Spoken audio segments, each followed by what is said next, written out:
జయరాం హత్య కేసులో ఓవైపు నిందితుల కస్టడీ కొనసాగుతోంది. మరోవైపు అనుమానితులపై ప్రశ్నల వర్షం కురుస్తోంది. ఇంకోవైపు జయరాం, శిఖా చౌదరి, రాకేష్ రెడ్డితో సంబంధాలున్న వాళ్ల నుంచి సమాచార సేకరణ జరుగుతోంది. మొత్తానికి అనుమానితుల్ని ఒకటికి 2 సార్లు విచారిస్తున్నారు. కస్టడీ ముగిసిన రోజే ఛార్జ్షీట్ దాఖలు చేసేందుకు ప్రయత్నాలు చేస్తున్నారు.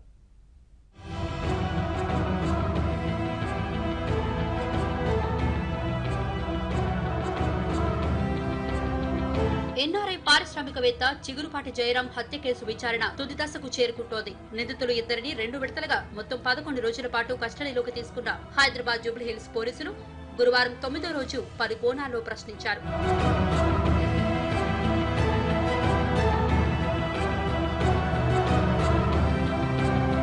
ఈ కేసులో ఇప్పటికే శిఖా చౌదరిని విచారించిన పోలీసులు ఆమె స్నేహితులను ప్రశ్నిస్తున్నారు. ఈ క్రమంలోనే జయరాం హత్య జరిగిన రోజు శిఖా చౌదరితో కలిసి లాంగ్ జర్నీకి వెళ్లిన సంతోష్ ను విచారణకు పిలిపించారు.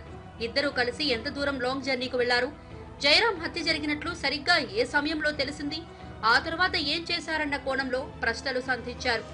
జయరాం హత్య జరిగిందని తెలిసిన తర్వాత మొదటగా ఎక్కడికి వెళ్లారని కూడా దర్యాప్తు అధికారులు ఆరా తీశారు.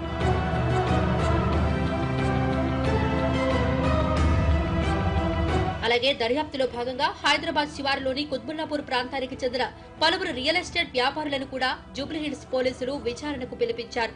హత్య కేసులో ప్రధాన నిందితుడు రాకేష్ రెడ్డితో సంబంధాలున్న రియల్టర్లను పిలిచి పలు అంశాలను తెలుసుకునే ప్రయత్నం చేశారు. వారిలో రాకేష్ రెడ్డి స్నేహితులు, వ్యాపార భాగస్వాములు కూడా ఉన్నట్లు తెలుస్తోంది. జయరాం హత్యకు ముందు రాకేష్ రెడ్డికి సంబంధించి జరిగిన భూ క్రయ విక్రయాల గురించిన వివరాలు తెలుసుకున్నారు. నెల రోజుల క్రితమే చింతల్లో రాకేష్ రెడ్డి 100 కోట్ల రూపాయల డాక్యుమెంటేషన్ చేయించిన వ్యవహారంపైన వాస్తవాలు రాబట్టే ప్రయత్నం చేశారు. వీళ్లందరినీ 4 గంటల పాటు ఏకధాటిగా ప్రశ్నించారు.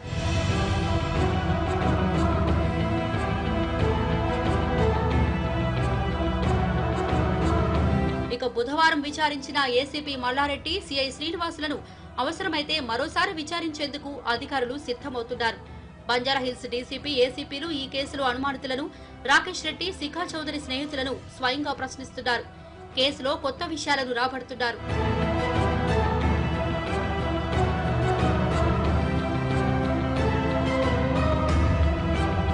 ప్రధానంగా జయరాం హత్యకు 48 గంటల ముందు, తర్వాత 48 గంటల పాటు రాకేష్ రెడ్డితో ఎవరెవరు టచ్ లో ఉన్నారో ఇప్పటికే జాబితా రూపొందించారు. ఆ చిట్టా ఆధారంగా రాకేష్ తో సంబంధాలున్న వారిని విచారిస్తున్నారు. ఇప్పటి వరకు ఈ కేసులో మొత్తం 60 మందిని విచారించినట్లు చెబుతున్నారు.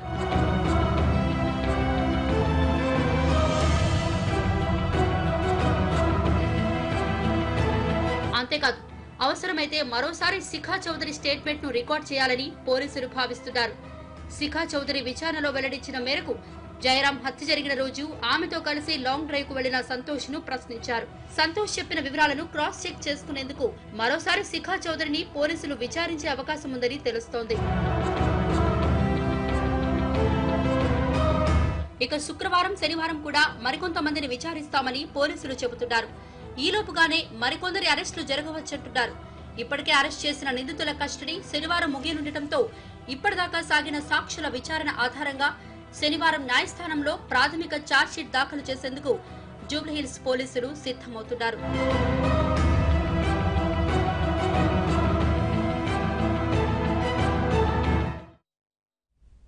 రెడ్ అలర్ట్ లో ఇప్పుడు